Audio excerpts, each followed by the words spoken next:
yo iba como en shock un poco, tranquila, porque les digo que cuando uno pasa por una experiencia como la de primera vez y la superas de una manera positiva y te das cuenta que hay muchas otras cosas, em, yo traía mucha fe en que pasara lo que pasara, yo no iba a estar sola, ¿no? Ya la primera vez lo había vivido y nunca me sentí sola y lo pude sanar y tuve amigas como Marinieves que me ayudaron, mis papás, o sea, como que yo sentía que si me volvía a suceder y si mi bebé se volvía a morir, pues iba a tener que volver a hacer lo mismo, ¿no? Iba a volver a salir adelante. Hola, bienvenidos al podcast Grief, Gratitude and the Gray in Between, historias de duelo y gratitud. Este podcast fue creado para explorar los sentimientos de pérdida y duelo que se viven en diferentes momentos de la vida cuando pasamos por cambios y transiciones drásticas que literalmente nos sacuden hasta lo más profundo de nuestro ser y nos hacen vivir procesos de duelo. Es mi intención que la gente se sienta un poco menos sola en sus procesos de duelo al escuchar historias inspiradoras de otros que han tenido trayectorias similares. Soy Kendra Rinaldi, tu anfitriona. Aquí les va el episodio de hoy. Hola, hola, bienvenidos al episodio de hoy. Estoy súper contenta de tener a nuestra invitada, Alejandra, Ale Álvarez. Hoy va a ser Ale Álvarez. Álvarez, que va a compartir su historia con nosotros. Ahorita les va a contar un poquito sobre cómo nos conocimos. Así fue la historia de nuestra amistad virtual. Mi amiga Gaby me dice, Kendra, Gaby es a propósito, Gaby, ya que vas a estar escuchando, tú eres una de las fans número uno de mi podcast, entonces Gaby, que escucha tanto el podcast, dijo, no, tengo una amiga que te tengo que conectar porque tiene una historia que sería buenísima para tu podcast. Entonces yo, bueno, listo. Me dijo, una amiga mexicana, porque Gaby es mexicana, una amiga mexicana, ¿para qué? Bueno, me mete en un WhatsApp, en un grupo de WhatsApp con Ale y dice, aquí las presento, aquí las presento. Ale, Kendra, Ale. Y luego después, ¿qué fue? ¿Qué pasó? Se fue. Desapareció. Se desapareció del grupo del chat. No, gracias, Ale. Gracias, Gaby, por presentarnos a Ale y a mí. Entonces, así empezamos nosotras a charlar y aquí estamos grabando. Entonces, bienvenida, Ale. Muchísimas gracias. Yo creo que esa fue la mejor presentación que nos pudo haber dado, sin palabras, Sí, ¿no? sin Nosotras palabras, decimos solo aquí las bastantes palabras, ha de haber dicho, ¿para qué les digo más? Y aquí estamos. Gracias, ellas sí. Kendra, por la invitación, por supuesto. Gracias, Gaby, por la presentación. Y yo feliz, feliz de estar aquí.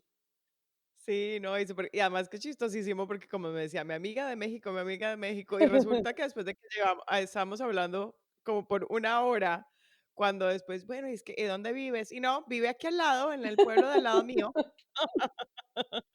Yo Exacto. jurando que es en México, estamos Sí, aquí las 2 en Texas, lo más seguro, y además que hemos estado en sitios parecidos, o sea, que nos hemos visto en alguna parte y no sabíamos.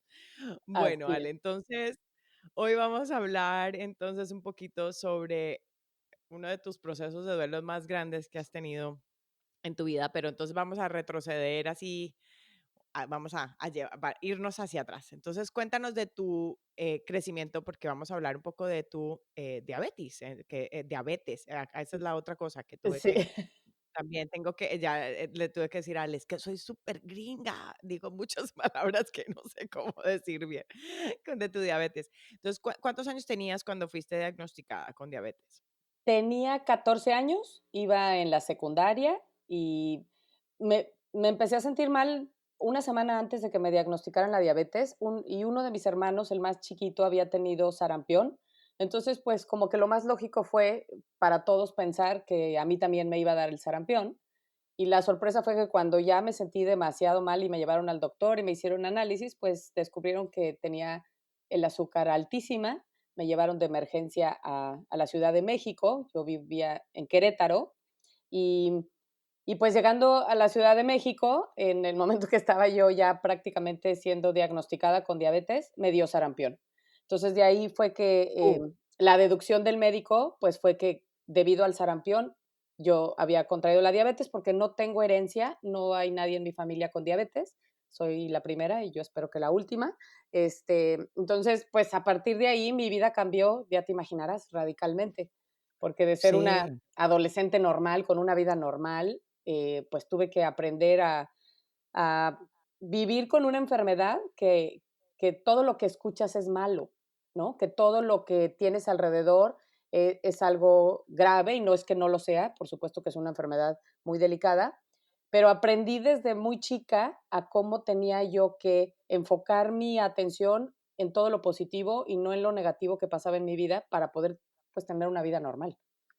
Esa parte me pareció súper importante y también cómo también eran tus padres alrededor de tu diabetes, que no cuéntanos un poquito cómo era eso, porque eso es una lección súper grande que te estaba hasta yo diciendo, guau, una lección súper grande como padre, como de aprender un poco de eso. Cuando ellos supieron tu diagnóstico, ¿cómo trataban tu enfermedad tus padres? Sí, la verdad es que yo creo que gracias a eso yo he tenido una vida con la diabetes bastante amigable. Em, Mis papás cuando recibieron el diagnóstico y yo me puse tan grave, porque el sarampión, pues obvio, complicó todo, y entonces yo dejé de ir a las consultas médicas y me tenían encerrada en un cuarto. No me pudieron llevar al hospital porque estaba tan débil que tenía más riesgo de infectarme que curarme. Y entonces Mm. estaba encerrada en un cuarto en casa de mi abuela, me acuerdo, y mis papás iban todos los días con el médico a aprender sobre la diabetes. Y cuando yo regresé a mi casa después de 3, 4 semanas que estuve ya, que lograron controlarme, el día que yo regresé, mis papás me dijeron: "Tú vas a tener que vivir con esto toda tu vida. A partir de hoy, aquí estamos, lo que necesites, pero es tu responsabilidad". Y entonces yo aprendí con mis papás al lado, pero me dejaron todas las elecciones. Yo me inyecté desde el día uno, yo me medía el azúcar, yo tomaba las decisiones, yo me equivocaba. Y entonces eso ha sido un crecimiento enorme para mí porque tomé la responsabilidad desde el día uno, ¿no? A mí me pasa que ahora, pues lo comparto con la gente que es diabética, de decir, deja a tu hijo que él tome la responsabilidad porque él es el que va a vivir con eso y él es el que va a tener que aprender a escuchar a su cuerpo. Claro, y especialmente si son un diagnóstico así ya más grandecitos como tú que tenías 14. Me imagino que al principio cuando son bebés chiquiticos, los padres hacen, pero después es como quitar las llantas del triciclo o de la bicicleta y eventualmente dejar que monten Exacto. solos, ¿no? O sea, enseñar habilidades, pues, para que los mismos niños puedan tener esa Claro, responsabilidad hacia su vida. Entonces, si decías que no cocinaban nada especial, tú nada. simplemente sabías, hoy puedo comer arroz o no puedo comer arroz, dependiendo de cómo está mi azúcar, y si como arroz, si como esto, entonces me inyecto, si como postre, entonces, ¿cierto? Todo lo aprendiste a Exacto. balancear. Sí, de Eso hecho, el crea mucha doctor eso les dijo. resiliencia. Así es. Sí. Así es, y el doctor siempre les dijo a mis papás: "No la traten diferente, obvio tienen que estar al pendiente y todo, pero en mi casa se cocinaba igual y yo elegía si podía o no". Obvio, dejaron de hacer postres muy elegantes, pero claro que había postre en mi casa todos los días, y entonces yo decidía si podía una probadita, si no podía, si me iba a inyectar un poquito de más o no. Es decir, yo en mi casa me trataban tan normal que cuando yo salía a la calle o yo iba a además te estoy hablando de hace 34 años, no existía nada light, no existía Claro. nada de azúcar, de sustituto de azúcar. Entonces, yo Sí. realmente iba a las casas y la gente se angustiaba porque decía: "No sé qué comes". Yo como todo, como lo normal que comen ustedes, solamente voy a elegir que sí, que no, y voy a comer diferentes porciones. Pero entonces yo aprendí con eso, con algo que podía haber sido muy restrictivo y a lo mejor aislarme, al contrario, mis papás como que me aventaron siempre a vive tu vida normal y solamente está muy al pendiente y aprende, aprende, aprende. Esa es mi palabra favorita, aprende, No, aprende. aprender. Buenísimo. En ese entonces también había forma de medir, o sea, si la persona el paciente en sí, de medir su insulina o no, o solamente o podías, o sea, como que medírtela o no, o simplemente era de cómo te sentías. Te tocaba estar súper in tune, decimos en inglés, súper o sea, en contacto contigo misma para poder saber cómo te estabas sintiendo y si ya te tocaba aplicarte la insulina, ¿cómo era? Al principio era solamente midiéndomela en la orina. Y entonces eran estos Ujú. papelitos que tú ponían. Alguna vez me acuerdo que al principio era hasta con pastillas, ¿no? Y entonces tenía yo que hacer así como casi un laboratorio completo en el baño Ay, no, para imagínate, no, ponerle la pastilla y para ver los colores y no, con. no, no. No, era una ¿Te cosa imaginas en la casa con alguien de invitado? Esperen un así. momentico, voy al baño a chequear a ver si puedo comer postre o no. Exacto. No, y sí, todo eso era complicado. Yo cargaba con mi insulina, con las jeringas, o sea, con hielo, tenía que ir refrigerada, Mm, o sea, todo era como, pues sí, era ahora sí que, ujú. todo un cambio de vida completo, pero de alguna manera empecé así, y ya después, cuando llegó a México los glucómetros, que son estos aparatitos que te picas el dedo y sacas la Sí, gotita, ese, sí. pues entonces ya empezó a cambiar, pero en el inter y en todo ese momento, yo lo que hacía era llevar un diario. Y entonces en mi diario yo ponía, hoy desayuné un sándwich y, ay, me sentí mal y tenía el azúcar alta. Y entonces me medía el azúcar. O de repente, hoy anduve de muy mal humor y entonces me medía el azúcar y veía si estaba alta. Y entonces fui descubriendo cómo se comunicaba mi cuerpo conmigo y cómo el azúcar, pues de alguna manera me daba llamadas de atención de se te está bajando, se te está subiendo, cuando se me aceleraba el corazón. Yo hasta la fecha me volví tan sensible, aprendí tanto a escuchar a mi cuerpo, que en estos 34 años a mí se me baja el azúcar en la noche y yo lo siento. No, aunque esté perfectamente dormida, y tengo muchos amigos que también viven con diabetes, que ellos pues no se dan cuenta y pueden llegar a convulsionarse y pues para la persona que vive con ellos es muy complicado, ¿no? Y a lo mejor hasta los mismos papás que tienen a niños que se les baje el azúcar durante la noche, esa es la angustia, ¿no? Claro, Que sí te claro. puedes convulsionar. Yo aprendí a escuchar tanto a mi cuerpo que yo dormida sueño que se me está bajando el azúcar y se me acelera el corazón y me despierto. El doctor siempre me Mm, decía: "Eso es una bendición porque o sea, pues, estás dormida". Pues sí, pero yo tengo ya sí. tanta sensibilidad en mi cuerpo que detecto cuando se me empieza a bajar, cuando se me empieza a subir. No, pues buenísimo. Bueno, y entonces, has vivido entonces con tu diabetes. Cuéntanos un poquito entonces ya el proceso entonces de conocer a tu esposo, casarte, tu primer esposo y casarte, toda la parte entonces que viene después, porque esa es una de las cosas que dicen, ¿no? Es más complicado poder tener bebés, porque a veces cuando uno es embarazada, le chequean a uno diabetes gestional, se dice así, Sí, sí, gestational diabetes, okey. sí, sí, sí, Em, Gestational diabetes que le gestacional. chequean a uno. Sí, Ujú. gestacional. Entonces, gracias. Entonces, aquí también es lección de español para mí. Em, entonces, para alguien que ya es diabético, entonces, cuéntanos cómo es ese proceso, entonces, por decir, estar embarazado, sí, en ese aspecto. Sí, bueno, yo me caso con mi novio de la carrera de toda la vida, o sea, que él perfectamente ya también conocía de mi diabetes y todo, lo que pasaba y todas las, complicaciones que podía tener. Entonces, para cuando planeamos ya tener hijos, sabíamos, o todo mundo nos decía, los médicos a los que yo siempre iba, pues, que era un embarazo con riesgo, porque al final algunas de las hormonas que se producen durante el embarazo interactúan con la acción de la insulina y entonces necesitas el doble de insulina, ¿no? Entonces es complicado controlar los niveles de glucosa y por eso el embarazo, cuando a las personas les da diabetes durante el embarazo, es tan complicado porque si a uno que lleva toda la vida viviendo con diabetes le cuesta trabajo nivelarse durante un embarazo, pues, a las personas que nunca han tenido diabetes y se las diagnostican durante el embarazo, es un poco más complicado el cambio de Ujú. dieta, ¿no?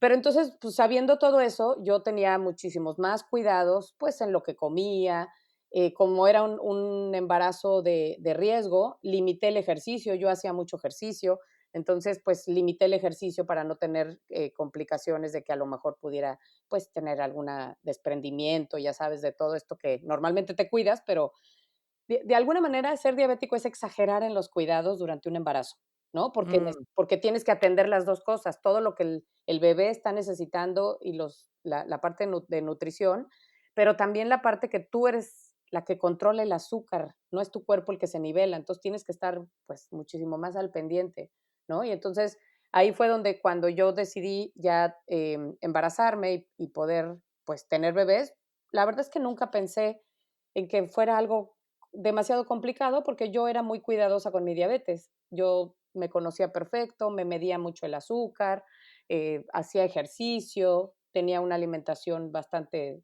normal y saludable, pues, y todo estaba bien, todo de alguna manera parecía, y el doctor mismo me hacían estudios y todo, y en cuestión de diabetes, pues estaba todo perfectamente controlado. Y cuando ya me logro embarazar, me embaracé 3 años después de casada, porque yo misma le di tiempo, ¿no?, al tiempo para estar Ujú, ujú. preparada, este, pues el embarazo transcurrió perfectamente normal, era niño, todos estábamos emocionadísimos, pasaron los meses, yo me hacía mis análisis siempre, todo estaba, de alguna manera controlado. Yo tenía mi casa, ahora sí que minada de juguitos, por si se me bajaba el azúcar, pues se actúa rápido y entonces abrías, ya sabes, las puertitas del baño y había juguitos, en mi buró había juguitos, en el cajón había juguitos, en mi bolsa había juguitos. En todos lados Ujú. estaba yo como muy lista por si me sentía mal y se me bajaba el azúcar, pues me tomaba un juguito y no pasaba Y nada, ujú. ¿no? Y ya seguía yo con mi vida normal. Y todo fue preparándome hasta la semana 38. En la semana 38, los médicos, en general, todos los médicos que me atendían, el endocrinólogo y el ginecólogo, estaban, de acuerdo en que me programaran una cesárea, porque siempre el riesgo de un parto natural con la diabetes, el esfuerzo y cualquier complicación, pues, se mantiene bajo control, ¿no? Entonces, yo tenía ya, pues, todo completamente listo y preparado para mi cesárea, y yo estaba haciéndome unos estudios, cada 15 días, donde iba al hospital 40 minutos a acostarme en una camilla y que me pusieran un aparatito en el abdomen para oír el corazón del bebé. Ya estaba yo acostumbrada a eso, y así es que el viernes era mi cesárea, y el martes decidí ir a hacerme el estudio. Le hablé a mi mamá, cosa rara, le hablé a mi mamá para que me acompañara. Normalmente iba sola, o durante todo el embarazo fui sola. Y ese día le hablé a mi mamá que si me podía acompañar, y pues mi mamá feliz me acompañó. Y, y bueno, pues resulta que cuando yo Sí, llegué, cuenta. eh, No fue antes que fuiste a sí, okey, no quiero que no te que no que que no no se te vaya a mencione olvidar eso, no, mencionar, sí, sí, porque esa sí. parte es muy muy muy linda también. Entonces, bueno, dale, dale, Sí, sigue. yo llego Sorry la sí, sí, interrupción. no, está perfecto, qué bueno, tú dirígeme, porque yo me puedo seguir 3 horas, ¿eh? Tengo todo el día.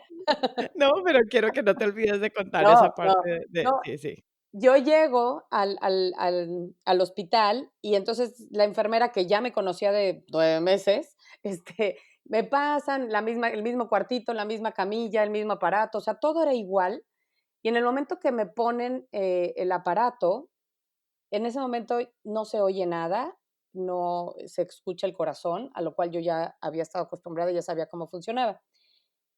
Y en ese momento lo único que pude pensar fue en que yo había ido un mes antes a hacer oración a una iglesia muy pequeñita que existe en Querétaro, que es la iglesia de Schoenstatt, con la Virgen de Schoenstatt, para encargarle a mi bebé.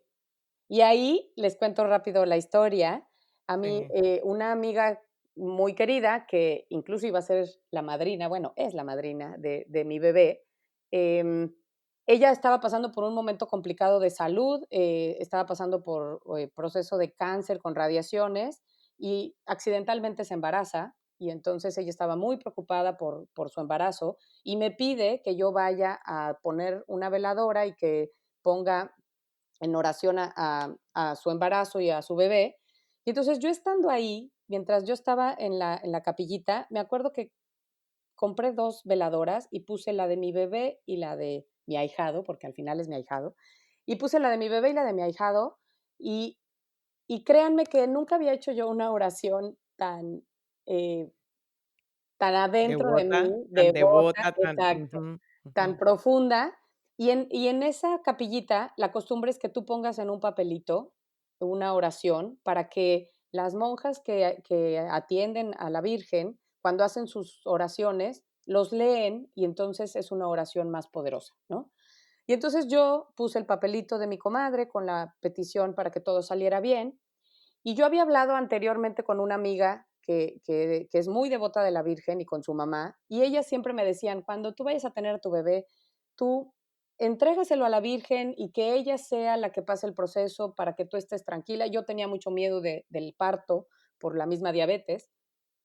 Y bueno, yo me acuerdo así, lo tengo tatuado en mi memoria, cómo escribí el papelito, y en el papelito yo puse, Virgencita, te entrego a mi bebé, cuídalo tú, sé tú quien esté con él y ayúdame a que yo pase toda esta parte del parto, ¿no? O sea, en realidad era que yo le daba a ella, pues ahora sí que a mi bebé se lo estaba entregando. Y eso lo puse sin más que realmente haciendo una oración fuerte y dejándolo en las manos de la Virgen. Y entonces eso, Y esto había sido un mes un mes esto era como antes, semana 30 y, perdón, como, ¿qué? 5, 30 y pico, 34 por 30, ahí, ajá, sí. por ahí, okey, Sí, porque más o menos es era la diferencia en que me enteré que mi comadre estaba embarazada. sí. Y entonces, pues, en el momento que yo ya estoy en el hospital, que no se oye nada y que todavía no me dicen nada de que si el aparato funcionaba o si ya tenía yo, el anuncio de lo que le pasaba a mi bebé, en automático yo sentí así, mi primer pensamiento fue: "Yo se lo entregué a la Virgen y mi bebé ya no está aquí". Lo recuerdo así como, te lo juro, hasta me pongo chinita de acordarme Mm, de que lo único que yo rezaba es dame fuerza, dame fuerza y ayúdame con esto. Si es así, ayúdenme con esto, porque no sé cómo hacer. Y entonces yo empecé a llorar en silencio, porque mi mamá estaba sentada leyendo una revista y no sabía yo cómo explicarle lo que estaba sintiendo yo y lo que estaba pensando. mm, Y entonces, pues ella me ve llorar y me dice: "Ay, ¿por qué lloras?". Y entonces mi respuesta en automático y sin pensar fue: "Porque mi bebé ya está con la Virgen, mamá". Y entonces, claro que mi mm. mamá, si la enfermera estaba tratando de prender y apagar el aparato y había movimiento y no nos habían dicho nada ni nadie estaba escandalizado, pues me dijo: "No, hombre, no pienses esas cosas, espérate". Y entonces ya la enfermera se empezó a poner nerviosa. Me dijo: "No, no, no, déjeme, voy por otro aparato", y salieron por otro aparato y trajo otra enfermera. El caso es que yo estaba tranquila rezando y yo decía: dame fuerza", y bueno, por lo menos estoy tranquila de que yo sé que está con la Virgen, ¿no? Ese era mi pensamiento. Y y pues sí, en realidad, después de que vieron que los aparatos no eran los que no funcionaban, le marcaron a mi ginecólogo. El ginecólogo me pidió que me fuera, corriendo a verlo, este, y yo no se me va a olvidar, y hasta la fecha tengo una memoria, y creo que esto no te lo había contado. Saliendo del Mm. hospital, mi mamá y yo caminando hacia el coche, yo muy tranquila, dentro de mí había entre mucho dolor, pero mucha paz. No te sé explicar cómo, pero sí sentía yo como esta conexión, como decía, pues debo estar tranquila porque de alguna manera yo lo puse en el papel y lo puse convencida, ¿eh? Porque mi oración era realmente, fuerte. Y entonces, dije: "Lo que venga, pues lo voy a aguantar". Y estaban lavando las sábanas del hospital. Y entonces el olor del jabón de las sábanas, hasta el día de hoy, cuando no sé qué marca sea, pero cada vez que Mm. alguien trae ese olor en su ropa, o que lo huelo en algún hotel o en algún lugar donde usan ese mismo jabón, haz de cuenta que me proyecto a ese momento. Es impresionante cómo el cuerpo también. Sí, el olfato, como el olfato tiene toda esa memoria también. Es Sí, que, son todos los sentidos, o sea, y hay personas que se acuerdan más por los sonidos o cosas así que traen exacto. esas memorias, dependiendo. Wow. Sí, la verdad es que sí es algo y la verdad es que, bueno, después de todo este proceso, al principio fue muy duro, hoy lo recuerdo con muchísimo cariño, hoy y es parte del proceso que he tenido que pasar, pero hoy agradezco que haya yo vivido esa etapa de mi vida, me hizo valorar muchas otras y me hizo prepararme para a lo mejor la más complicada que fue después, cuando nació mi hija Alejandra, que ella también estuvo complicada, pero de alguna manera ese proceso cuando yo llegué al doctor, pues yo ya traía el diagnóstico adentro de mí, ya la enfermera me había dicho que no le latía el corazón, el doctor estaba muy contrariado porque, pues, no sabía qué había pasado, todo había estado medido y controlado, Y entonces él trató, ya sabes, utilizó los aparatos más modernos, los más Mm. sofisticados, los menos, o sea, hizo hasta lo imposible. Y me acuerdo de su angustia y yo sufría también por él porque, pues porque yo ya dentro de mí mi paz o la parte espiritual estaba en paz, pero pues afuera yo tenía a mi mamá, por supuesto, desgarrada y aguantándose para darme fuerza, el doctor buscando explicación científica, ¿no? De decirme qué había pasado. Y hasta que llegó un momento que le dije: "No te preocupes, Mau, ya sé lo que pasó y vamos a seguir, pues, esto, pues, ya estoy rezando 3 veces más y que nos dé fuerza y que me den fuerza y ¿qué sigue?", ¿no? Y yo nada más recuerdo al doctor llorando, desesperado, diciéndome: "Perdóname, no sé qué pasó, todo estaba perfecto". Y entonces, haciendo memoria a todo lo que sucedió, porque, cuando nació todo estaba perfecto, vaya, no había ningún síntoma de que hubiera habido algo, que nos dijera que la placenta o no, o el cordón umbilical, ya sabes, todo lo que ve el bebé venía perfectamente bien. Pues a mí esa madrugada, antes de del despertarme ese día, se me bajó el azúcar y me acuerdo que fue fuerte porque yo me desperté, normalmente me tomo un jugo y ya, y con eso me recupero, y ese día me tomé doble, me tomé 2 juguitos porque yo sentía mucha temblorina y estaba como sintiendo mucha ansiedad, me tomé doble y ya, se me niveló mi azúcar y me quedé dormida. Y entonces la explicación, por supuesto, ya después que con el médico es que el bebé tiene la mitad de azúcar que la que tienes tú. Por Mm. eso sí es importante, pues, mantener tus niveles normales de glucosa mientras estás embarazada, pero también está este riesgo de que se te baje demasiado, ¿no? Y que el bebé, pues, el bebé no tiene cómo defenderse, ¿verdad? El juguito le llegó tarde, por decirle así. Mm. Entonces, pues, al final sí fue un poco la diabetes la causa, ¿no? Y no por una falta de atención. Simple y sencillamente, pues, nos faltó experiencia de a lo mejor todavía tener mucho más cuidado en la noche, ¿no? Y a lo mejor medirme yo creo que nos confiamos un poco en que yo me cuidaba muy bien. Y entonces, a lo mejor cuando volví a tener otro embarazo, pues lo que hacía yo es que ahora cada vez que me iba a dormir me medía el azúcar, a veces hasta si me paraba al baño en la madrugada me medía el azúcar, pues porque, bueno, ahora sí que aprendí, ¿verdad? Claro. Ale, la parte que cuando tú me contaste la historia, la parte de tu intuición de nuevo, ¿no? De cómo estás allí en el médico y cuando está la enfermera ahí haciéndote el examen, que ya tú estabas tan, tan conectada con tu cuerpo que apenas como que no vio nada que ya sabías. O sea, y viene otra vez esa intuición por tu diabetes, quizá, ¿no? Que ya también ya conocías tu cuerpo tan bien que hasta el Sí, sentimiento de cuando el bebé ya no le encontraban el latir, que ya sabías que había fallecido. Entonces, cuéntanos sobre el día en sí de cuando ya entonces decidieron hacer la cesárea y cómo fue ese proceso. Y tú decías que tú ibas al médico sola, tu esposo trabajaba por fuera de la ciudad, ¿correcto? sí, así es, en un rancho. Sí, entonces cuéntanos un poquito sobre ese día. Sí, Y yo sé que para ti es algo sanador y que has contado la historia varias veces y aún así es parte de tu proceso. Entonces, yo sé que uno tener que contar la historia para algunas personas duele mucho, pero el mismo dolor ayuda también en ese proceso del sanar en este duelo. Entonces, así es. disculpa si otra vez te lo pido, pero No, toca. no, está perfecto. Y sí tienes toda la razón, ¿eh? Y la verdad es algo que yo creo que a mí me ha ayudado mucho, el que yo lo cuento y además lo recuerdo y me acuerdo perfecto de todas las emociones y todas estas sensaciones.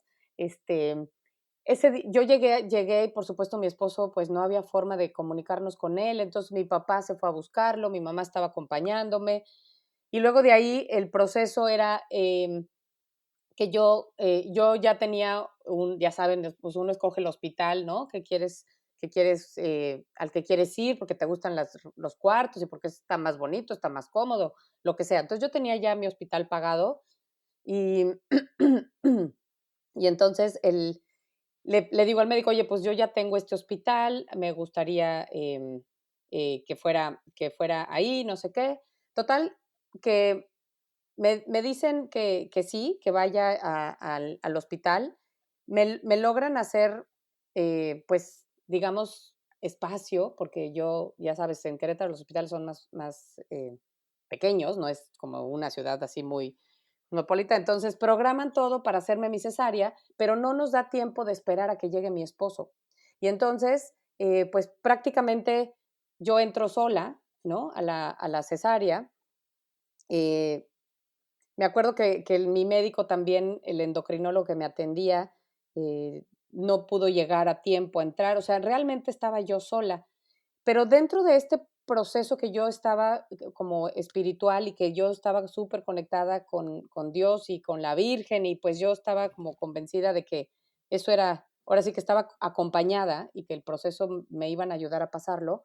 Cuando yo llego al hospital para que programaran mi cesárea y esperar a que mi esposo llegara y demás, pues era complicado. Entonces, prácticamente me tenían que meter al quirófano en cuanto llegara. Entonces, yo entré solita, ¿no? De alguna forma, el médico no pudo llegar, el endocrinólogo, ¿no? Que era el que me iba a acompañar por la parte de la diabetes. Mi esposo, pues lo estaba buscando mi papá.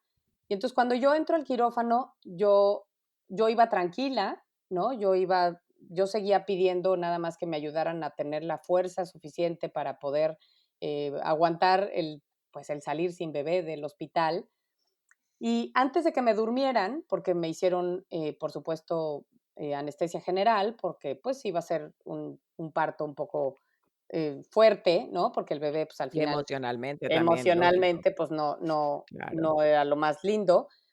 Y entonces, antes de que yo me durmiera y que me pusieran la mascarilla del oxígeno ya para dormirme, de repente el anestesista así se me asoma y yo solo veo su cara aquí muy cerquita de la mía y me dice con una voz, la verdad es muy linda y muy tranquilo, me dice que no me preocupe, que algún día yo voy a volver a vivir esta experiencia, pero de una manera positiva y que seguramente voy a poder tener más hijos, ¿no? Entonces, eso fue lo último que yo escuché, me dormí y de ahí pues ya desperté prácticamente en la sala de recuperación.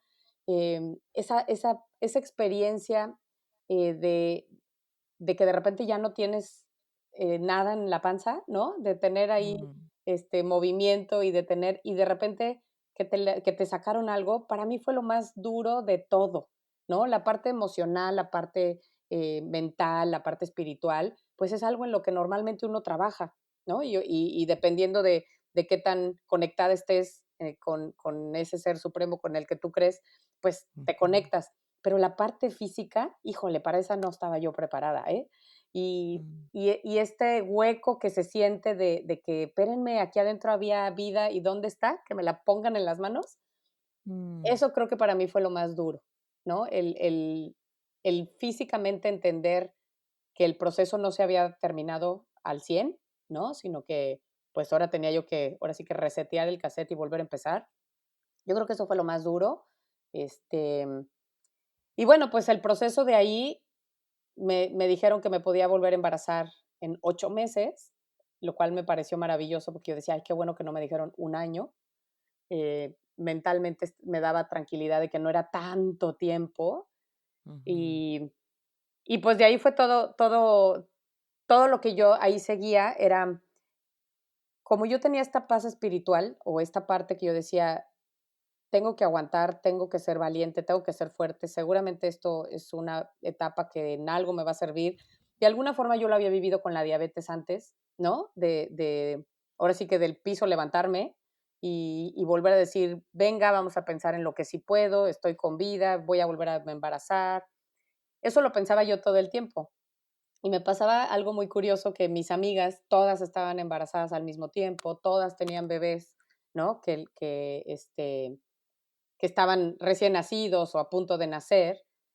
Y entonces yo las veía como con miedo de irme a visitar o de incluso cuando me hablaban por teléfono, pues para darme el pésame, las veía muy angustiadas. Y entonces yo me la pasaba diciéndoles: "No se preocupen, estoy bien. Es más, ven, tráeme a tu bebé, por favor, déjame cargarlo, déjame conocerlo". Y para muchos a lo mejor han de haber pensado que estaba yo medio loca, como pero raro, sí, como sí, raro. ¿no? Y de Como: "Ay, pronto mirando, seguro, aseguremos que no tenga maletas al lado de la puerta lista exacto". para correr con mi bebé. Bueno, pues Porque sí. eso pasa, ¿no? Eso No, pues eso sí, se claro. oye de cosas así. Pero sí, Oye, claro, tenías esa ansiedad y ese deseo todavía de cargar un bebé por lo que no habías podido sí, conocer a a mí tu eso fue lo más nene. fuerte. Yo tenía muy claro dónde estaba mi bebé.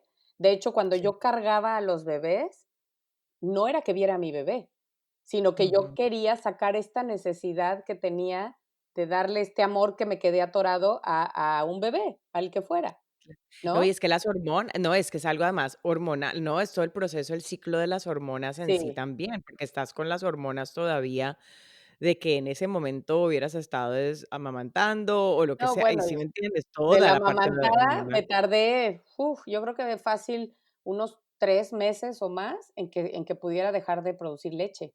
Entonces, Oh, ese también fue wow. un dolor horrible, porque entonces tenía yo que vendarme para que no se volvieran a llenar, y entonces no, ese sí fue y aunque me daban pastillas Wow, y todo, pues yo creo que sí yo traía entre la emoción, la hormona y demás, que producía muchísima claro. leche, ¿no? Entonces sí, eso fue muy complicado también.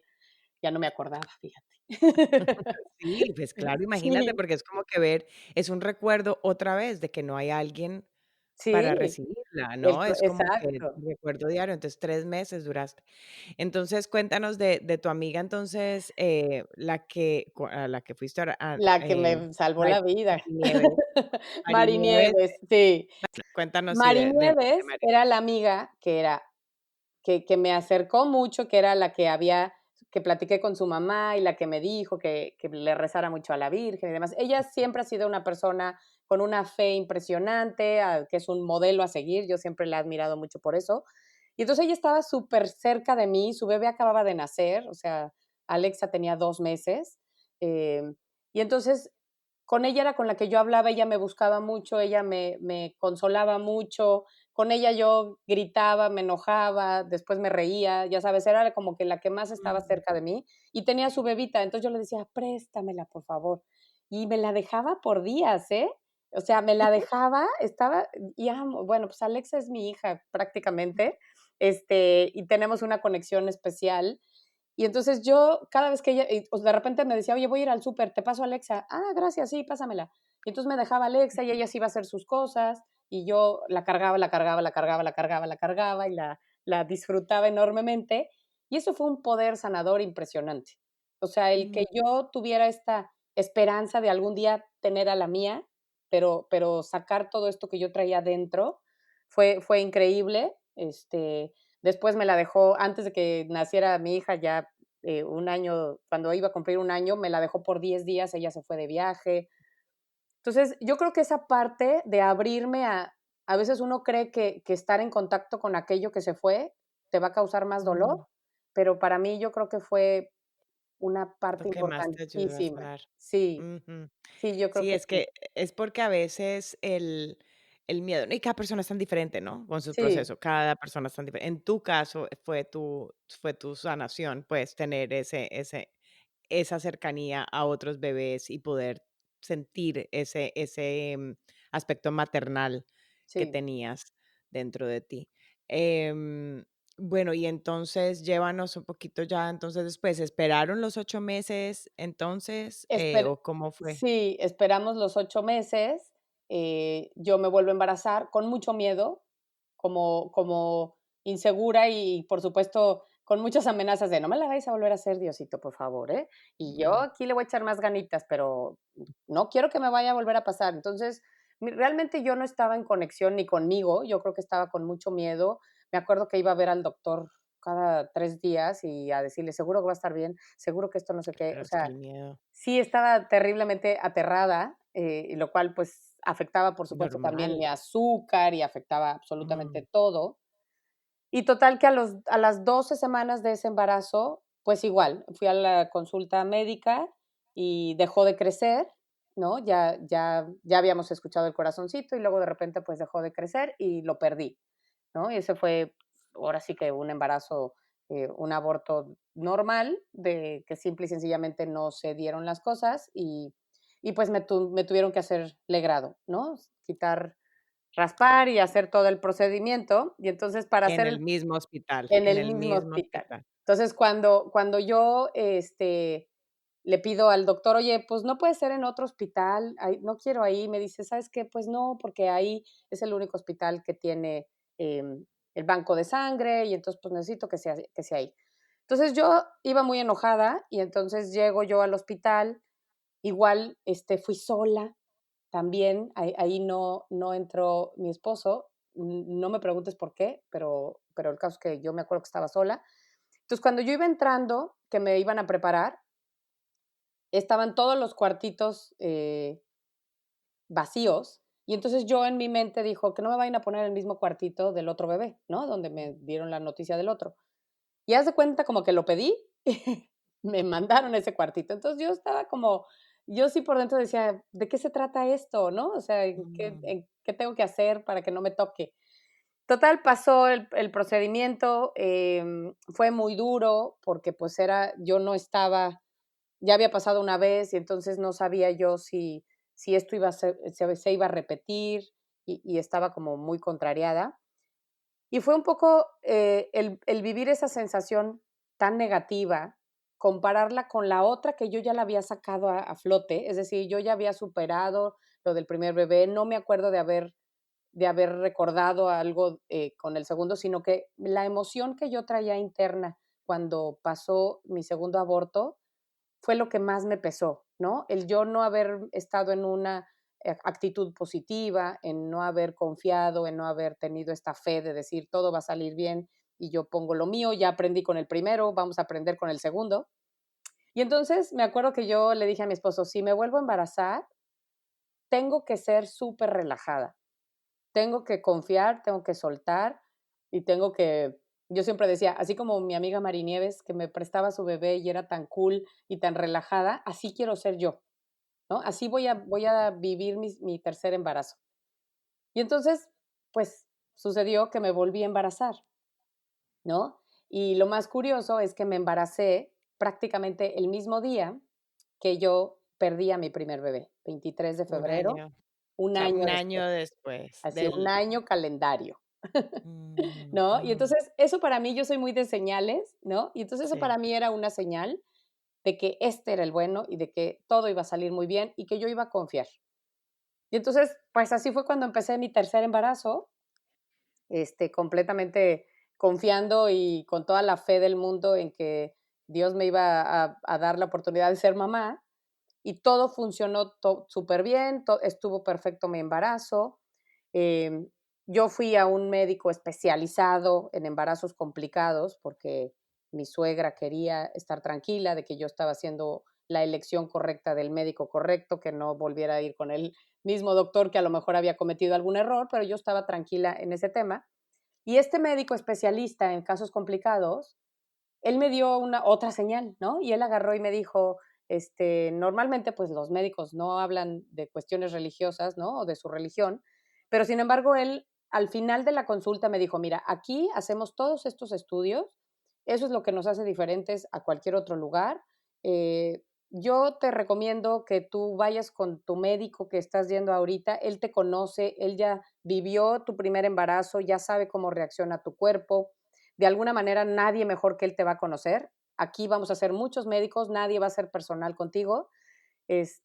Y algo que yo te quisiera compartir es, si Dios no quiere que tengas a tu bebé, aunque nosotros te pongamos de cabeza, te inyectemos, demos el medicamento más efectivo, eso ya no está en manos de nosotros. Entonces eso me dejó súper claro que yo tenía que confiar y yo que tenía que poner mi parte y que Dios iba a poner la suya, ¿no? Entonces, pues regresé con mi médico a decirle, aquí estoy y venga, vamos por el tercero, este es el bueno, estoy completamente segura. Y pues yo lo que hacía era hacerme los estudios que el otro doctor me había dicho, aunque no me los mandara mi médico, yo me los hacía cada mes. Y entonces eso me mantenía a mí como bien pendiente de que todos los niveles estuvieran bien. Y por ahí de la semana 35, a los 8 meses de embarazo, yo empecé a estresarme mucho porque se acercaba la misma fecha del primer embarazo. Entonces, Mm, pues claro que el estrés es totalmente traicionero. Y entonces en el mismo estrés yo me sentía mareada, yo me sentía mal, pues a pesar de que yo conocía mi cuerpo, decía, algo no está bien, no sé qué pasa. Y el médico me decía, Ale, pues todo se ve bien, estás estresada, relájate, no va a pasar nada. lo vamos a sacar a la semana 38, ¿no? Era niña, entonces eso me daba tranquilidad de decir, es totalmente diferente, las niñas aguantan más, ¿no? Ya sabes todo lo que escuchas. Y entonces, en uno de esos estudios, a la semana 35, yo acababa de ir al médico, le mando los resultados y solamente me faltaba el resultado de qué tanta proteína estaba yo eliminando por el riñón, pero le mandé todos los demás y en todos los demás me salían un poquito bajas las plaquetas y me salía un poquito alta la presión. Y entonces cuando yo se los entrego me dice, no, mira, sí están bajas tus plaquetas, está un poquito alta la presión, necesitas relajarte y ya, ¿no? Seguramente me dio algo para controlar eso. Me dice, vamos a esperarnos el estudio de mañana. Y entonces al día siguiente yo voy a primera hora al hospital a recoger el estudio y entonces yo abro los resultados y haz de cuenta que en el estudio el rango que era, no me acuerdo si el rango era 200 y yo tenía 2600, ¿no? O sea, era así una cosa exagerada, que Exageradísimo. lo primero dije: "Se equivocaron", ¿no? Se equivocaron aquí, se les fue un cero, a lo mejor. Y entonces, pues claro que le hablé, le dije: "Oye, fíjate que yo creo que voy a volver a hacer los estudios porque como que yo creo que algo salió mal, porque no es lógico". Y entonces a la hora que se los leo, me dice: "Vente en este instante de emergencia a mi consultorio, y tráete a tu esposo". Y entonces ahí vamos corriendo con los estudios y entonces, pues llegando ahí nos da la noticia y nos dice, bueno, lo que pasa es que hay 3 rangos o 3 señales de que tú puedes tener preeclampsia, es la presión arterial alta, las plaquetas bajas y la proteína en la orina. Y tú tienes 2 muy levemente marcadas, pero la de la orina está fuera de control. Y entonces, yo no sé cuál de las 3 va a pesar más y si tú vas a empezar con problemas de preeclampsia dentro de media hora o dentro de un mes. Entonces, no me puedo arriesgar porque tu diabetes es un punto crítico y si te diera preeclampsia y diabetes al mismo tiempo, hay una condición que se llama HELP, que es muy grave y que te puedes desangrar, ¿no? Entonces, necesitamos operarte de emergencia, necesito sacar a la bebé de emergencia, necesito que me digan a quién salvo si es que llegara a pasar algo, a ti o a la bebé, y no tenemos tiempo. Es en este momento, vámonos al hospital. Guau. Y este era semana 35. Semana 35, ¿no? Y entonces, yo ya había pasado por noticias fuertes, ¿no? Yo ya había pasado y eso me hizo tener muchísimo más control y decir, ya viví la experiencia de que nadie me avisó y perdí a mi bebé, ya viví la experiencia de que estaba yo enojada y que aún así lo perdí. Entonces ahora voy a vivir la experiencia de confiar y de decir, ya nada más malo que eso que he vivido no me va a pasar, ¿no? Entonces, pues la verdad es que sí, mi fe me llevaba a pensar en que todo iba a estar bien. Y entonces, por supuesto, mi esposo le dijo: "No, pues sálvala a ella, por supuesto", porque, pues, además la bebé, 8 meses de embarazo, prematura, con mamá diabética, pues va a tener complicaciones, ¿no? Es lo más lógico. Entonces, pues yo llegué con eso y entonces le pido: "Por favor, que no sea en el mismo hospital". Y pues claro, ¿qué crees que me contestó? Me dijo: "Ale, no lo puedo controlar, perdóname, pero pues tiene que ser en ese hospital por el banco de sangre. Yo me encargo que te regresen tu dinero del otro hospital que ya habías pagado". Y entonces, pues como yo ya estaba en ahora sí, a piloto automático de decir: "Yo voy a confiar y todo lo que me pidas lo voy a hacer, señor, venga, que sea en ese hospital". Y entonces en el camino le digo a mi esposo: "Oye, ¿podrá ser en una suite para que tenga ventanas? Porque odio los cuartos de ese hospital, no tienen ventanas". Sí, sí, pedimos una suite. Entonces llegamos y pedimos una suite y la respuesta fue: "Ay, qué pena, pero tenemos todas las suites ocupadas". Y Ay, entonces yo, no. ya sabes, yo poniendo mi cara de cool, de claro, yo vengo dispuesta a lo que me pidan, dije: "No importa, en el que sea". Y en eso sale el gerente del hospital y nos escuchó y entonces dice: "¿Ustedes pidieron una suite?". Sí. Pues fíjense que tengo la suite presidencial, pero es exageradamente grande. O sea, a la gente no le gusta porque es exageradamente grande, pero con mucho gusto se las dejo al mismo precio si la quieren. Entonces yo dije: "Aquí está la primera señal, de aquí soy". Dije: "Sí, sí, esa, por favor", ¿no? Yo quería ventana, era lo único que pedía, era una ventana en mi cuarto. Y entonces, pues ya de ahí me mandan a prepararme a mi esposo lo mandan a otro cuarto para que él también se preparara y se cambiara. Y entonces yo me acuerdo que entro caminando, todos los cuartitos ocupados, menos el cuartito, ya saben cuál, ese no estaba ocupado. Mm, Pero pues yo dije: Me lo estás pidiendo, yo lo voy a hacer". ¿no? Y entonces dije, pues sí, ponme en ese cuartito. Entonces llegó una enfermera, me puso en la camilla, me prepararon y a la hora de tratarme de meter al cuartito, le hablan en una emergencia de un quirófano y entonces la enfermera me deja en el pasillo y me dice, le voy a pedir a una compañera que la acomode. Sí, no te preocupes. Y se va. Y me quedé fácil una hora en ese pasillo y cada vez que pasaba un médico me decía, ¿por qué estás en el pasillo? Y yo, porque me van a meter a este cuartito, pero la enfermera se fue. Ahorita pido que te metan. Y nunca me metieron al cuartito. Y entonces esas Mm. cosas me fueron a mí dando como un poco más de certeza de que todo iba a salir bien y que no iba a pasar nada. Y bueno, pues así llegué. Para esto yo le había pedido a mi ginecólogo que por favor quería a todas las personas que habían estado en mi primer parto, pero que además quería al mismo anestesista, que yo me acordaba que tenía unos ojos azules muy, muy lindos, que me daban mucha paz y que su voz cuando me dijo que no me preocupara, que yo iba a vivir eso después de una manera positiva, pues a mí me había dado mucha paz, ¿no? Y entonces le digo, es un señor con ojos azules, se lo describo y entonces ríe y me dice, perdóname Ale, pero aquí todos somos morenitos. Tengo las fotos de todo mi staff y ves más, voy a buscar en tus archivos quién fue el médico que fue tu anestesista. Entonces le dije, bueno, pues el que sea. Yo me acuerdo que tenía ojos azules. No, no tiene ojos azules. Me enseñó la foto y no, moreno, de ojos cafés, ¿no? Nada que ver. Me dijo, aquí está hasta su recibo que te dio cuando tu primer bebé. Bueno, pues él. Entro al quirófano, estaba mi doctor, estaba mi esposo, todo estaba en orden, todo planeado y perfecto. Y antes de que me iban a dormir, porque pues obvio, había una situación de riesgo, ¿no? Y era de emergencia la operación. Mi pediatra estaba yéndose a un congreso, entonces lo regresaron casi que del camión y llegó corriendo. Y a la hora de que me iban a dormir, se me vuelve a acercar el anestesista con esos ojos azules impresionantes, con esa voz súper en paz. Y yo cuando lo vi dije, este es un ángel que me Sí, vino a es ver que desde hace un año y está aquí otra vez, ¿no? es que así cuando me lo contaste, yo decía: "No, es que una", o sea, porque la forma como lo dijiste, y la voz y la calma, Sí, era era sí. impresionante. Ujú. Sí, impresionante.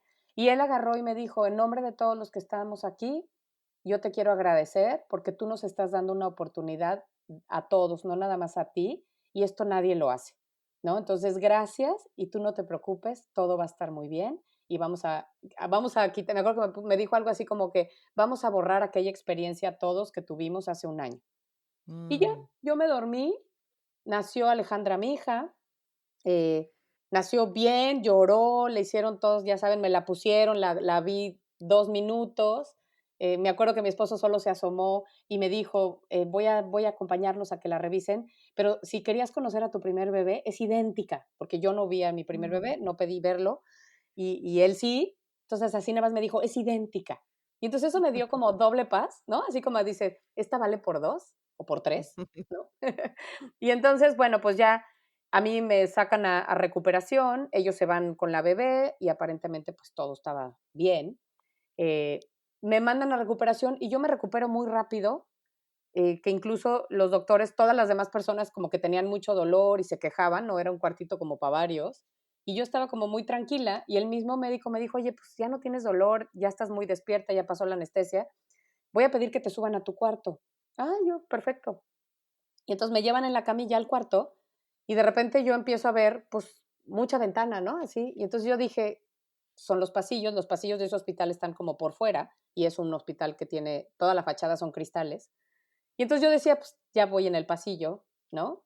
Y entonces me dice la enfermera, qué tal su habitación tan grandota que tiene todas estas ventanas? Y entonces mi habitación era, de verdad, no se imaginan, o sea, es del tamaño de mi sala, cocina y comedor de aquí de mi casa, que es su casa. Y yo, Presidencial, guau, superpresidencial, para tener superpresidencial, fiesta. imagínense, presidencial, ese es el nombre, ¿no? Y entonces yo decía: "Guau, yo solo quería una ventana y me están dando 25".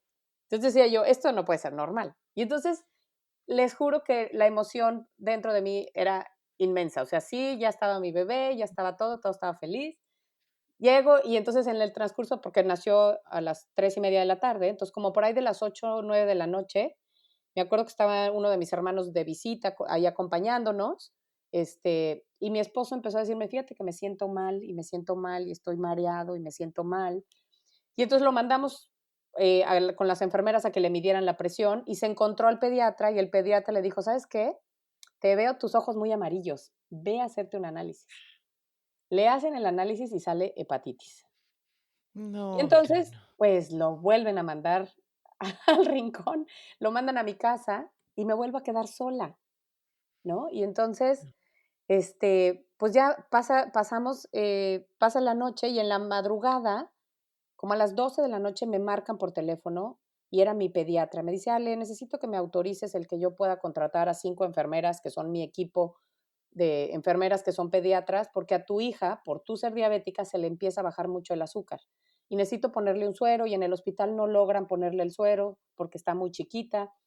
Sí, sí, contrata lo que sea. Me dice: "Le pusimos un casquito para que respire más tranquila, está bien, está estable, pero necesito que mañana a primera hora, ya le hablé al ginecólogo que te quite la sonda muy temprano, necesito que te levantes y que vayas y que le platiques y que te escuche", ¿no? Sí, sí, sí, yo voy, no sé qué. Y entonces, pues, pasa todo eso, me quitan la sonda, me levanto como si no tuviera cesárea y voy corriendo al ¿cómo se dice? Al Al cunero, cuarto, ajá, al donde están ajá. los bebés, ¿no? Y entonces, pues, yo esperando verla en una incubadora. Y entonces se sale una de las enfermeras y me dice: "¿Usted es la mamá de la bebé de la suite presidencial?". "Sí, sí, yo soy". Me dice: "¿No le avisaron?". Y yo: "No, a su bebé la mandamos en la madrugada a terapia intensiva porque se nos puso muy malita". Mm, Y entonces yo dije: "No, nadie me avisó". "Pues vaya a terapia intensiva y ahí le van a dar más informes". Entonces yo corro y para esto mi pediatra, pues acuérdense que se iba a un congreso. Entonces mi pediatra no estaba y entonces él ya había y le avisaron a él apenas, porque ya habían mandado traer, pues, a las algún enfermeras, al a su exacto, sus equipo. enfermeras. Ujú, Y entonces él me habló y me dijo: "Ale, no te preocupes, a tu bebé la está atendiendo mi maestro", es decir, el que me enseñó a mí y el que es el mejor ujú. pediatra que existe. Él la está atendiendo, él atiende en un hospital público, o sea, que tiene muchísima experiencia, y él te va a decir ahorita cómo está tu hija. Se le cerraron completamente los pulmones por lo mismo de que fue prematura y que tú eres diabética, entonces eso no ayuda al desarrollo de los pulmones y los 8 meses, 35 semanas es la peor fecha para que nazcan porque están a la mitad del proceso de este desarrollo de los pulmones, ¿no?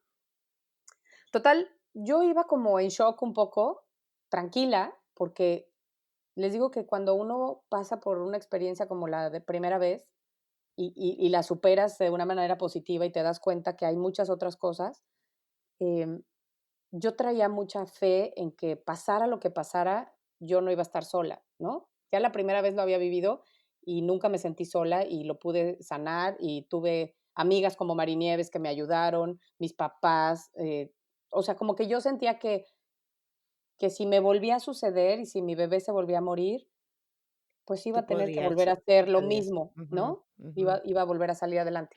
Ya conocías tu propia fuerza, ya la habías visto, o sea, que ya Exacto. sabías que era algo que podrías Sí, sí, volver como que a vivir. Ujú. aprendes que la fuerza está en ti y que tú Sí, eres el que tienes ese poder de salir o de quedarte en lo oscuro, ¿no? O sea, al final yo eso es lo que he aprendido en la vida, en que mis pensamientos, mi actitud, eh, mis acciones, ¿no? Porque no nada más que se queda en hablar bonito y decir las cosas, sino que en actuar y en hacer cosas diferentes, han hecho que yo, pues, pueda pasar todos estos procesos bien, ¿no? Y mi acción ahí era, okey, aquí estoy, ¿qué necesito hacer?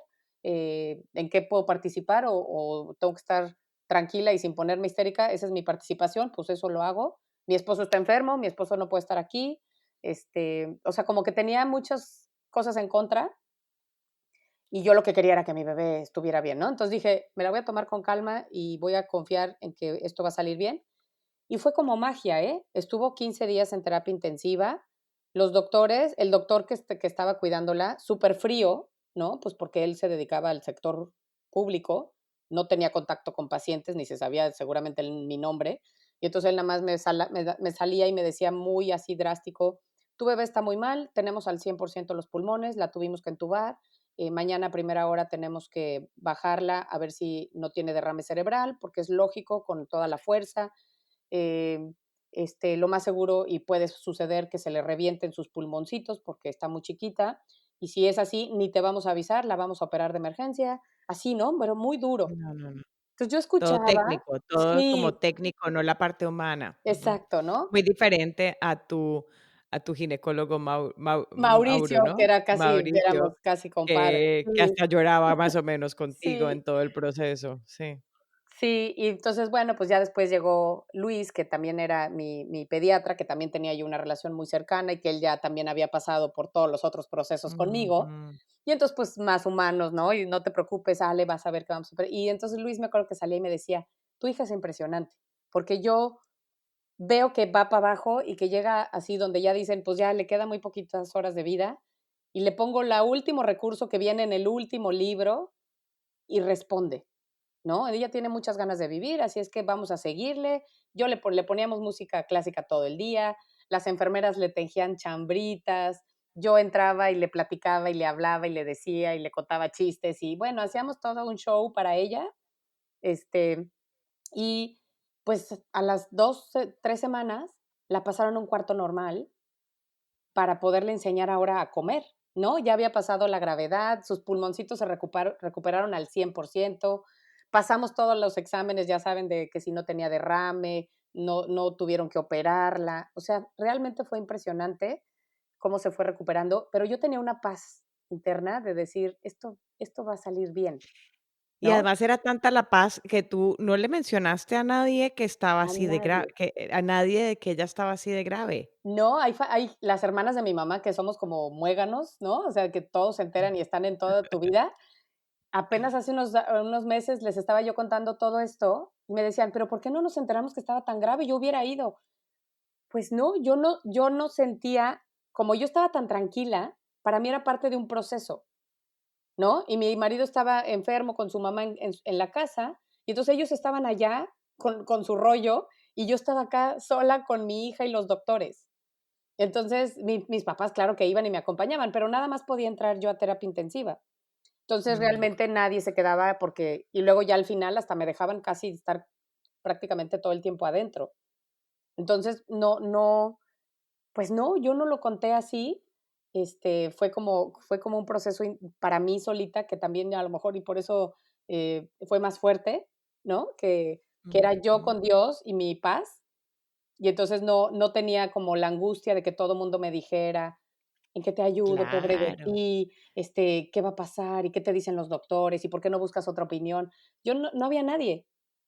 No, porque ya tenías, o sea, ya tenías a un médico que tal vez ya te estaba diciendo algo que no era lo más positivo del mundo, ¿no? O sea, como Exacto. diciéndote más o menos lo que puede pasar. Y tienes toda la razón, o sea, al tener más personas que estuvieran como metiendo la cucharada, decimos en Colombia, no sé si se dice así en Sí, México, sí, metiendo la cucharada en sus comentarios, te hubiera podido afectar a ti el positivismo y la fe que tenías en ese momento. Tú estabas enfocada, era, esto va a salir bien, esto lo estoy dejando a las manos de Dios, pero sé que va a salir así es. bien. Y querías seguir con esa mentalidad. Entonces, no querías que afectara a nadie tu zen, tu sentimiento de Exacto. zen, de, de om. Exacto. Nadie me corte la inspiración, por favor. No. Guau. Sí. Entonces, ¿en cuántas semanas entonces, cuándo pudieron salir? ¿Cuánto Salimos tenías ya? salimos al mes, ¿no? Al mes Ujú. de que nació, Qué puntualidad, ajá. pues, ya saben, la vestí de amarillo, todo aquello que te dicen para que estés saludable, para que todo esté bien. No Ah, yo aprendió pensé que nunca a amarillo era lo que succionar, uno compraba. entonces Qué risa. Yo pensaba que no, amarillo era el color que en Colombia es como el color neutral, por si uno no sabe si es niño o niña. Entonces, no. no sabía que había agüeros con el amarillo. No, aquí Sí, estoy el aprendiendo amarillo algo te dicen nuevo. que debes de sacar a tus bebés del hospital de amarillo, porque eso les va a dar, más salud, es para que tengan más salud. No, pues aquí aprendí Bueno, algo échame. nuevo de Me los acuerdo que agüeros mi que hay. suegra, bueno, mi suegra me mandó a hacer la chambrita amarilla con los moños y con todo, y mi hija salió como pollo, hermosa del hospital. Y luego, pues, ahí imagínate, pues, el papá no la había visto porque el papá estaba con hepatitis en mi Con casa. hepatitis. Entonces, pasamos a la casa nada más así desde la reja, ¿no? Ahora sí que como encarcelado, pobrecito. Le enseñamos a su hija así desde el coche, de que ya íbamos a casa de mis papás. Mira, y me acuerdo y me da esta emoción de, Mm. de acordarme del proceso de por fin había salido yo. Es que a mí la parte más dura fue salir del hospital sin mi bebé. La primera vez, la Mm, segunda vez, y pues esta tercera igual, porque me corrieron a los 3 días. No me dejaron la suite presidencial un mes, ¿verdad? claro, Me corrieron a los 3 días, claro, te entonces tocaba venir todos los días, sí, al entonces iba hospital. todos los Ujú. días iba al hospital con cesárea o no cesárea, a mí hasta se me olvidó y se cicatrizó más rápido, porque, pues, yo me levantaba y yo hasta manejaba, porque, pues, mi esposo no me podía llevar, y había veces que yo quería ir a las 6 de la mañana, pues, a las 6 de la mañana me levantaba y me iba. Y entonces, pues sí, la verdad es que fue esta viví como Mm, por 3 esa emoción de sacar a mi bebé, mm, por fin llevármela a mi casa. Ya después, las primeras 2 semanas en mi casa fueron un poco terribles, del miedo, ¿no? Entre el miedo, a la bebé se le bajaba mucho el azúcar por lo mismo, ¿no? Porque la bebé, pues imagínate que estuvo 9 meses, o 8 ella, 8 meses recibiendo una insulina externa, porque yo me inyectaba la insulina. Y entonces creo que de claro. alguna manera ellos absorben esa insulina y entonces después el cuerpo la tiene que eliminar. Y ella tiene que empezar Mm, su proceso de su páncreas a crear también su insulina. Y entonces todos los días iba una enfermera a inyectarla. Yo le tenía que medir su azúcar todos los días durante las primeras 2 semanas. Le tenía que dar de comer cada 2 horas para que no se le bajara el azúcar. Entonces sí era angustiante, ¿no? Ahí viví lo que es ser mamá de una diabética, sí, porque por los sí me primeros meses. acuerdo de sí, Pero ella al no principio sí tiene era. ella ahora no No, tiene no tie sí, no, era ella no solo al tiene. principio, mientras que se le regulaba a ella misma su propia Exacto, insulina. mientras que ella Ujú. eliminaba todos los residuos que pudieran haber de mi insulina, Para no, ella está regular su perfecta, glucosa, ajá. jamás ha tenido ningún problema ni respiratorio, ni nada, nada, es una niña perfectamente normal, una Y niña ahora sí, arcoíris de la todos los colores.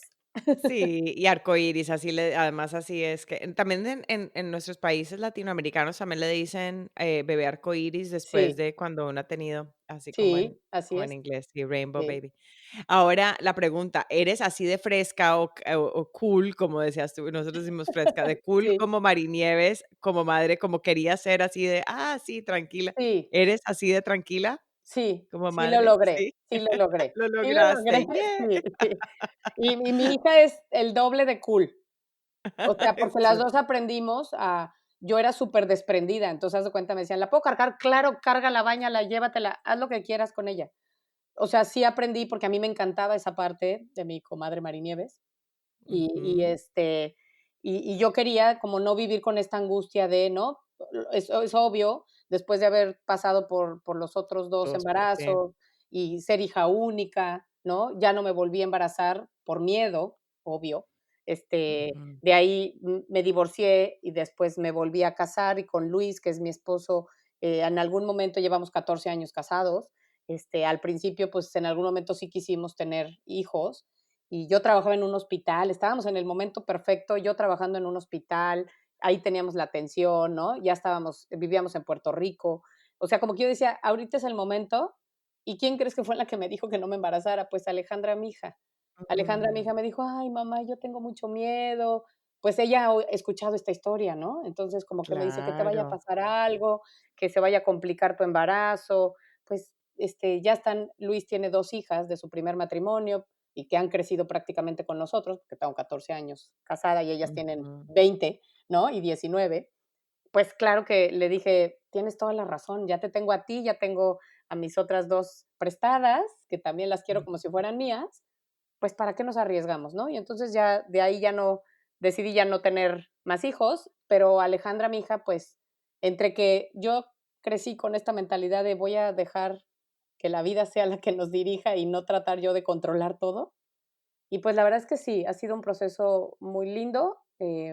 Tengo una familia que agradezco mucho el que haya llegado, hasta mis hijas prestadas me ayudaron a pasar esta etapa de cuando eran chiquitas, ya sabes, las vestía yo iguales, las peinaba, todo hice lo que hubiera querido hacer con mis otros 2 bebés. Oh. Y pues sí, la verdad es que al final te puedo decir que soy muy feliz y estoy muy agradecida, incluso de haber vivido esas experiencias, porque Y eso me han eso hecho a eso ser. es lo que vamos. Sí, eso te creó o sea, la persona que eres ahora y lo que haces ahora. Entonces, cuéntanos, y muchas gracias de nuevo por haber contado todo el proceso y las historias, y yo sé que muchas personas que están escuchando esto se pueden relacionar con lo que sé que para mí mi primer embarazo fue una pérdida, entonces me relaciono en parte de tu historia y siempre digo eso, no te puedo Sí, decir que te entiendo porque no, uno no puede decir que entiende exactamente lo que la otra persona ha vivido porque cada persona tiene su propio proceso, pero me relaciono en partes de tu historia con algunos de tus sentimientos. Cuéntanos entonces ahora qué es lo que haces y, sí, tu rol, porque tú eras arquitecta, era de profesión, ¿cierto? De así profesión es, eres arquitecta, pero sí. ahora entonces cuéntanos qué es lo que haces. Hice un cambio total en mi vida. Soy arquitecta de profesión, estudié arquitectura y me dediqué a la arquitectura mm, muchos años, o sea, toda mi carrera profesional y siempre he trabajado.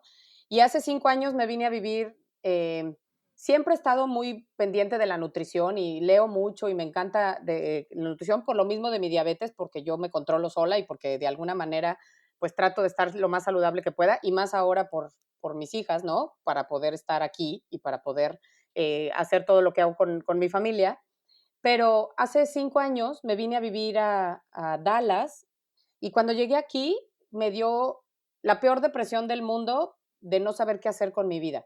Y entonces yo decía, ¿cómo puede ser que ya pasé por todos estos procesos tan complicados de mi vida y que me esté tumbando un país, ¿no? Y que me esté tumbando el que no conozco a nadie, ya profesionalmente, pues aquí no sé si quiero trabajar de arquitecta, no sé si puedo, no Ay, sé si deba o no deba. Y entonces hice otro tipo de duelo, otro ¿no? tipo de Porque duelo otro tipo de completamente, duelo, ¿no? sí, Y ujú. entonces decidí buscar ayuda y hice un coaching personal en donde me ayudaron a reinventarme, a buscar aquello que estaba dentro de mí que quería salir, ¿no? Y descubrí que la nutrición, por todo lo que la vida me ha llevado y por todas estas experiencias que he vivido, pues la nutrición me apasionaba y era algo que podía yo dedicarme. Y entonces a partir de ahí llevo 5 años estudiando nutrición y diferentes temas que tienen que ver con salud y empecé una página en Facebook para compartir la parte de mi diabetes y cómo ayudar a personas que viven este proceso con la diabetes y a estar más saludables. Y luego de ahí eso me fue llevando a que la parte más complicada de la enfermedad es la parte mental y la parte Mm, emocional. Y entonces entendí que yo esa parte la tengo muy trabajada y también me puse a hacer más estudios acerca de eso. Y entonces ahora lo que hago son, hago coaching, es decir, talleres en donde ayudo a las personas a cambiar esta mentalidad para poder hacer cosas, para poder controlar nuestros pensamientos, para poder diseñar la vida que tú quieres. Y si estás pasando por un proceso complicado, ayudarle a tu proceso en la parte mental y en la parte emocional, para que no importa lo que te depare la vida, no importa lo que tengas mm. enfrente, con lo que tengas que lidiar, sea una enfermedad de por vida como con la que yo vivo, sea un proceso de duelo como los que hemos vivido, o sea simplemente ubicarte en un país nuevo y reinventarte, ¿no? Entonces, pues ahora hago eso, hago talleres en donde doy este proceso de coaching para que tú puedas ver qué cosas hay dentro de ti que te están deteniendo, que te están impidiendo ser feliz o seguir actuando, seguir dando pasos hacia adelante para poder pues cambiar tu vida y por supuesto también enfocada a ayudar a las personas que tienen diabetes a pasar el proceso. He incluso ayudado ahorita estoy ayudándole, acompañando a una señora que está embarazada y que le diagnosticaron diabetes o que le dijeron que tenía Mm, más con tendencia. Entonces, pues imagínate, para mí es como revivir todo lo que yo viví, ¿no? Del proceso. claro. Entonces, pues eso, la verdad es que me apasiona, me encanta poder aportar un poquito de lo que yo he vivido y de lo que yo he aprendido, y a eso me dedico. Espectacular, espectacular, porque es mostrarle a la vida que por más de que uno pase por pruebas, uno tiene también la posibilidad de voltear esas pruebas y volverlas en frutos futuros, ¿no? Para otros. Y eso es lo que has hecho tú con todas las pruebas que tuviste en tu vida y ahora ayudando a otros a que puedan también cambiar un poquito su perspectiva, ¿no? Porque a veces uno no puede cambiar la situación, pero puede cambiar la perspectiva de cómo ve la situación para que así no le dé a uno tan duro. Entonces, Así súper, es. súper lindo lo que haces. Entonces, toda esa información la pondré en las notas del episodio. Entonces, para que miren, ahí estará la página web de Ale. Si quieres decirla por si acaso, y después de todo la pongo en las notas. Si quieres decir tu Sí, página la web. página es alealvarez.com. Así, Perfecto. alealvarez.com y mi Facebook estoy igual como Ale Álvarez. Y Álvarez con Z. Digo Z, yo ajá, solamente porque sí. creo que en algunos, no sé si son los portugueses, en algunos de los creo que ponen es como S, en algunas de las cosas que en algunos de los países Sí, de habla no, este es con habla, Z. ponen S, ¿no? Con Z. Muchísimas gracias de nuevo y súper, súper feliz y contenta de que algún día nos conozcamos en persona, no solo por, Sí, cruzamos ya la que sabemos frontera de aquí de McKinney. de nuestras dos, sí, de nuestras dos ciudades, ya ahora que ya podemos salir a tomar café o pasear por lo menos con la situación que hemos estado viviendo este año de la pandemia. Por supuesto que Pero sí. muchísimas gracias de nuevo, Ale, y ahí estaremos en contacto. Besotes. Gracias a ti y encantada, qué padre que hagas esto y me encanta que la gente pueda escuchar otras historias porque también eso es muy sanador. Te mando un besote y mil gracias.